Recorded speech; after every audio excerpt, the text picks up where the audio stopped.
আসসালামু আলাইকুম। আশা করি সকলে ভালো আছেন। আমার চ্যানেলে স্বাগতম।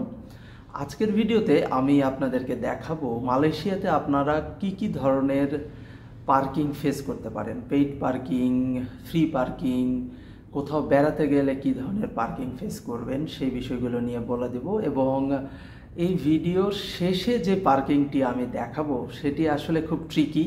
এই পার্কিংটি ফেস করতে গিয়ে আমার প্রায় 10-15 মিনিট সময় বুঝতে হয়েছে কিভাবে এই পার্কিংয়ের টিকিট কাজ করে, এবং আমি হেল্পলাইনে ফোন দিয়ে তাদের কাছ থেকেও খুব একটা হেল্প পাইনি। তারপরে আমি নিজে থেকেই হঠাৎ করে বুঝতে পারি এই পার্কিংয়ের জন্য আমাকে কি করতে হবে। এখানে যে পার্কিংটি দেখতে পাচ্ছেন এগুলো হচ্ছে মালয়েশিয়ার ফ্রি পার্কিং। এই পার্কিংগুলো ইয়েলো কালারের লাইন দ্বারা মার্ক করা থাকে। এই পার্কিংগুলোতে আপনি যতক্ষণ খুশি আপনার গাড়ি পার্ক করে রাখতে পারবেন এবং এর জন্য কাউকে কোনো প্রকার চার্জ প্রদান করতে হবে না। মালয়েশিয়াতে বিভিন্ন ধরনের মোটর বাইক খুবই প্রসিদ্ধ। এখানে প্রতিটি মানুষেরই প্রায় একটি করে বাইক আছে। এই কারণে বাইকের জন্য এই একইভাবে মনোনীত পার্কিং স্পেস থাকে। বাইকের জন্য স্পেসটা কিছুটা কম। এখানে যে বাইকগুলো রাখা আছে এগুলো কিন্তু ভ্যালিড পার্কিং পয়েন্টে রাখা নাই, কিন্তু যেহেতু এগুলো কারো পথ রোধ করছে না বা কোনো গাড়ির চলাচলে বাধা সৃষ্টি করছে না, সাধারণত পুলিশ এই বাইকগুলোকে কোনো জরিমানা করে না। তবে চাইলেই পুলিশ এই বাইকগুলোকে ফাইন করতে পারে। এবার একটি পেইড পার্কিং দেখিয়ে দিচ্ছি, যেটি সবচেয়ে কমন পেইড পার্কিং সিস্টেম। সেটি হচ্ছে আপনি পার্কিংয়ে ঢোকার সময় একটি পেমেন্ট করার জায়গা পাবেন। সেখানে আপনি যদি আপনার টাচ অ্যান্ড গো কার্ড বা ভিসা কার্ড টাচ করেন তাহলে পার্কিংয়ের গেটটি খুলে যাবে এবং আপনি কখন প্রবেশ করলেন সেই তথ্যটি কম্পিউটারের ডাটাবেজে তারা সেভ করে নেবে। এই পেইড পার্কিংগুলোতে সাধারণত আপনি কতক্ষণ গাড়ি পার্ক করে রাখছেন তার উপর ভিত্তি করে আপনার চার্জ নির্ধারিত হয়, এবং এক এক স্থানের পার্কিং চার্জ সেই স্থানের লোকেশনের উপর ভিত্তি করে ভিন্ন ভিন্ন হয়।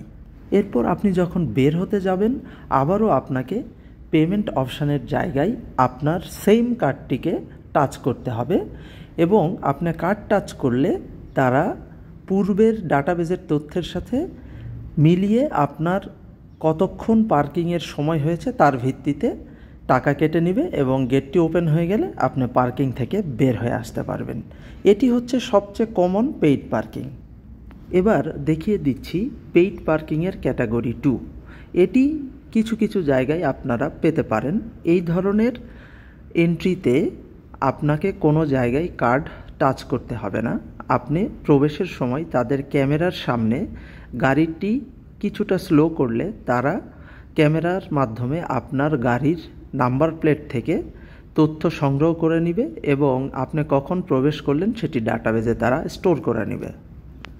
আর এক্সিটের সময় সেম পদ্ধতি। আপনি যখন এক্সিট করছেন তখন পেমেন্ট বুথের সামনে এসে আপনার কার্ডটি টাচ করলে তারা ক্যালকুলেশন করে আপনার যে পরিমাণ পার্কিং বিল হয়েছে সেটি কেটে নেবে এবং গেটটা ওপেন করে দিবে। আপনি কার্ড টাচ করলে বের হয়ে চলে যেতে পারবেন। আরেকটি বিশেষ ধরনের পার্কিং হচ্ছে ভ্যালে পার্কিং। এই পার্কিংগুলো একটু এক্সপেন্সিভ। এখানে নির্দিষ্ট ইউনিফর্ম পরিহিত এক বা একাধিক ভ্যালে থাকে।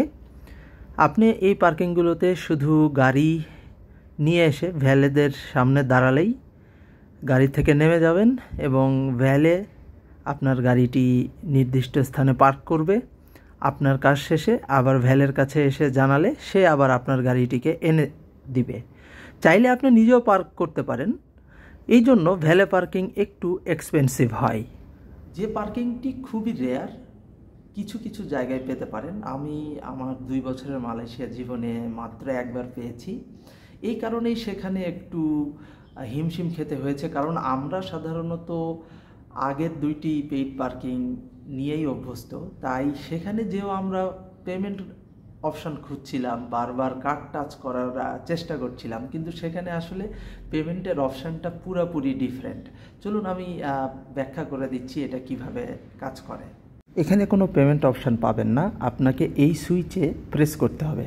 এই সুইচে প্রেস করলে তারা একটা টোকেন দিবে, এই টোকেনটি সংরক্ষণ করতে হবে এবং এই টোকেন প্রদানের সাথে সাথে গেটটি প্রবেশের জন্য উন্মুক্ত হবে।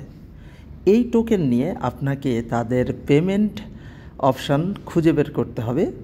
এটি পেয়ে যাবেন গ্রাউন্ড ফ্লোরে, বা আপনাকে শুনে নিতে হবে কোথায় কার পার্কিংয়ের পেমেন্ট পদ্ধতি আছে, এবং এখানে আপনাকে ক্যাশের মাধ্যমে পেমেন্ট করতে হবে।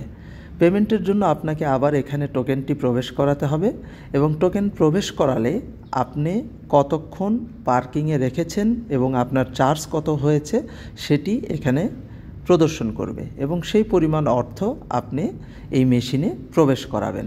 মেশিনে প্রবেশ করানোর পরে তারা আবার আপনাকে আগের টোকেনটি রিটার্ন করে দিবে, আর যদি আপনি কোনো অর্থ ফেরত পান সেটিও তারা আপনাকে ফেরত দিয়ে দিবে। এরপরে এই রিটার্ন টোকেনটি আপনাকে আবার কালেক্ট করতে হবে, এবং আপনি দেখুন এখানে আপনি নতুন আরেকটি বারকোড পেয়ে গেছেন। এবার এক্সিটের সময় এই টোকেনটি মেশিনে আবার প্রবেশ করালে বের হওয়ার দরজাটি উন্মুক্ত হবে এবং আপনি পার্কিং থেকে বের হয়ে আসতে পারবেন।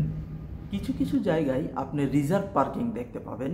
এই পার্কিংগুলো অর্ধেক হলুদ, অর্ধেক লাল অথবা পুরা লাল লাইন দিয়ে মার্কিং করা থাকে। এই পার্কিংগুলো সাধারণত নির্দিষ্ট দোকানের সামনে আপনি দেখতে পাবেন, এবং আপনি যদি ওই দোকানের কাস্টমার হন বা ওই দোকান বা কোনো সার্ভিস সেন্টার থেকে কোনো সার্ভিস নিতে যান, শুধুমাত্র সেই ক্ষেত্রে সেই পার্কিংগুলোতে আপনি পার্ক করতে পারবেন। এছাড়াও বিভিন্ন ট্যুরিস্ট স্পটগুলোতে এক ধরনের পার্কিং রয়েছে, যেই পার্কিংগুলো সাধারণত শনিবার এবং রবিবারে ফ্রি থাকে, কিন্তু সপ্তাহের অন্যান্য দিনগুলোতে, অর্থাৎ যে দিনগুলোতে অফিস খোলা থাকে সেই দিনগুলোতে সেই পার্কিংগুলো আবার ফ্রি থাকে না। সেই ক্ষেত্রে আপনি ওই ট্যুরিস্ট স্পটে যাওয়ার আগে অনলাইন থেকে তাদের কিভাবে রেজিস্ট্রেশন করতে হয়, জাস্ট একটা নির্দিষ্ট পরিমাণ অ্যামাউন্ট যদি আপনি পে করে দেন, এলাকা ভেদে ট্যুরিস্ট স্পট ভেদে এই অ্যামাউন্টটা ভিন্ন ভিন্ন হয়। আপনি যদি একবার সেই অ্যামাউন্টটা পে করে দেন, তাহলে আপনি উইকডেজগুলোতেও যে কোনো ফ্রি পার্কিংয়ে আপনি সারাদিনের জন্য গাড়ি পার্ক করতে পারবেন। কিন্তু আপনি যদি অনলাইনে এই পার্কিং ফিটা পরিশোধ না করেন, তাহলে সেই ফ্রি পার্কিংয়ে এসে পুলিশ বা তাদের যে কর্তৃপক্ষ আছে তারা চাইলে আপনার গাড়ির নাম্বার প্লেট চেক করে আপনাকে জরিমানা দিতে পারে। এই পেমেন্টগুলো করার জন্য এবং বিভিন্ন টোল প্লাজায় টোল প্রদানের জন্য সবচেয়ে জনপ্রিয় কার্ড হচ্ছে টাচ অ্যান্ড গো কার্ড। মালয়েশিয়াতে যারা থাকে তাদের মানিব্যাগে এবং গাড়িতে সবসময় একটি টাচ অ্যান্ড গো কার্ড সাধারণত তারা রেখে দেয়। এছাড়াও এখানে RFIDর মাধ্যমেও আপনি চাইলে টোল প্লাজাগুলোতে পে করতে পারবেন, কিন্তু পার্কিংয়ের জন্য আপনাকে অবশ্যই একটি টাচ অ্যান্ড গো কার্ড অথবা ভিসা কার্ড সাথে রাখতে হবে। তবে সবচেয়ে প্রিফারেবল হচ্ছে টাচ অ্যান্ড গো কার্ড, কারণ সব পেমেন্ট বুথেই টাচ অ্যান্ড গো কার্ডের অপশান অবশ্যই আপনি পেয়ে যাবেন।